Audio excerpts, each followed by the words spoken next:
رانا احسان افضل صاحب prime minister صاحب کے کوآرڈینیٹر ہیں، ہمیں جوائن کرے اس وقت سینئر رہنما پاکستان مسلم لیگ نواز۔ رانا صاحب السلام علیکم، بہت شکریہ جوائن کرنے کے لیے۔ رانا صاحب، اپوزیشن لیڈر عمر ایوب صاحب کہتے ہیں کہ this budget is dead on arrival.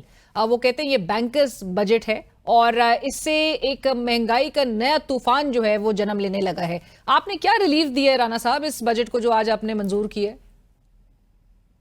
بسم اللہ الرحمن الرحیم۔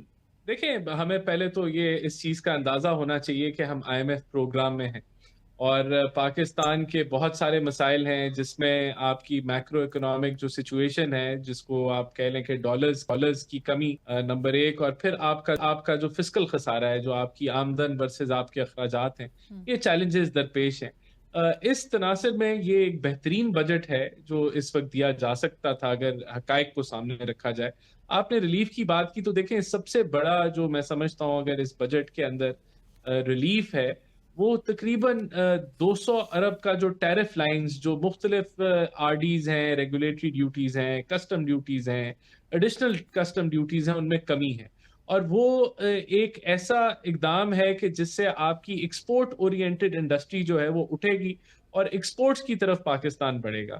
دیکھیں، اس کے علاوہ بالکل ہم نے یہ کوشش کی ہے کہ ہمیشہ کی طرح جس طرح ہوتا تھا کہ آپ ٹیکس ریٹ میں اضافہ کریں اور جن طبقات پہ جو ٹیکس دیتی ہیں انہی پہ بوجھ بڑھے، تو اگر ہم نے وہاں ریورسل کیا ہے، پہلی دفعہ ریورسل ہوا ہے کہ ہم نے کارپوریٹس کے اوپر تھوڑا بہت ٹیکس کم کیا ہے، سیلریڈ کلاس کو ایز آؤٹ کیا ہے۔ اب یہ بحث ہو سکتی ہے وہ کہ بہت اپوزیشن تو زیادہ کہہ نہیں رہی ہے رانا کیا صاحب یا کہ یہ تنخواہ دار طبقے کو جو آپ نے ریلیف نہ دے کر ایک کوئی بھی خاطر خواہ ریلیف آپ کہہ سکتے ہیں نا اس کو، یہ ایک بےحسی انہوں نے کہا کہ یہ بےحسی ہے اس حکومت کی۔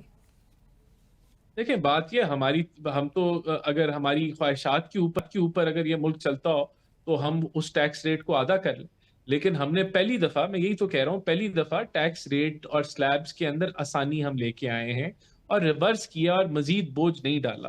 یہ ڈیفینیٹلی یہ تبھی ممکن ہوا ہے کہ ہم نے 400 ارب روپے کی ٹیکس کلیکشن کی ہے انفورسمنٹ کے ذریعے پچھلے سال میں، جس کی وجہ سے ہم نے ایک بہتر پرفارمنس کی ہے۔ تو ہم یہ ڈائریکشن جو ہے وہ تبدیل کر رہے ہیں۔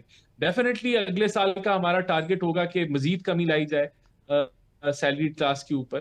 تو یہ اسٹیپ وائز ہوتا ہے نا، ہماری خواہشات پہ تو ملک نہیں چلے گا، حقائق کے اوپر ملک چلے گا۔ پر تو رانا میں سمجھتا صاحب، ہوں وہاں ہم نے ڈائریکشن طے پیٹرول کر پہ دی جو ہے۔ Carbon levy, P D L, اس کا پھر امپیکٹ کیا ہوگا اور یہ انفلیشن کو کس حد تک ایکسلریٹ کرے گا؟ یہ اس سے مہنگائی کتنی بڑھے گی؟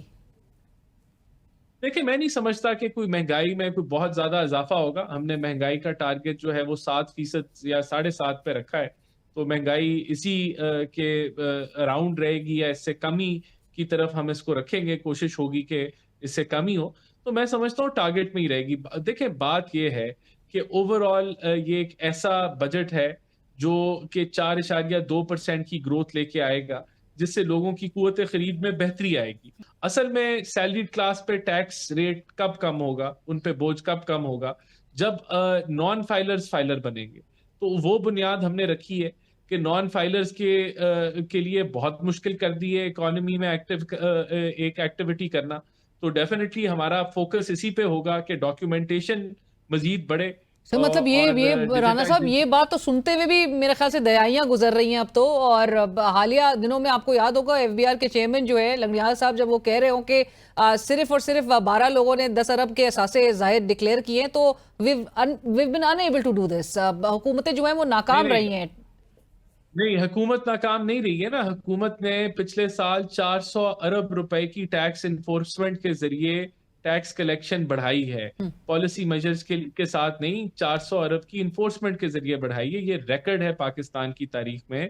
اس بنیاد پہ ہم نے صرف نئے جو میجرز لیے ہیں وہ تقریباً 350 ارب کے ٹیکس میجرز نئے ہیں، اور ابھی بھی ہمیں انفورسمنٹ کی گنجائش میں 400 سے 500 ارب انفورسمنٹ کے ذریعے ایگزیکٹلی رانا صاحب، there you go۔ انفورسمنٹ کے تھرو اگر یہ ہو سکتا ہے تو پھر یہ پہلے بھی ہو سکتا تھا، یہ آگے بھی ہو سکتا ہے اس سے، اور اس کا والیوم جو ہے ہمیں کہیں زیادہ نظر آ سکتا ہے۔ بٹ رانا صاحب، کوئی چانسز ہے، ایک روایت رہی ہے اس ملک میں منی بجٹ کے حوالے سے، کوئی چانسز ہے کہ آپ لوگ منی بجٹ بھی لے کر آئیں گے اس کے بعد؟ دیکھیں، اس روایت کو ہم نے توڑا ہے۔ پچھلے سال منی بجٹ نہیں آیا، جبکہ بہت سارے لوگ کہہ رہے تھے منی بجٹ آئے گا۔ تو الحمدللہ اس روایت کو ہم قائم رکھیں گے۔ اس سال بھی منی بجٹ نہیں آئے گا، بلکہ ہم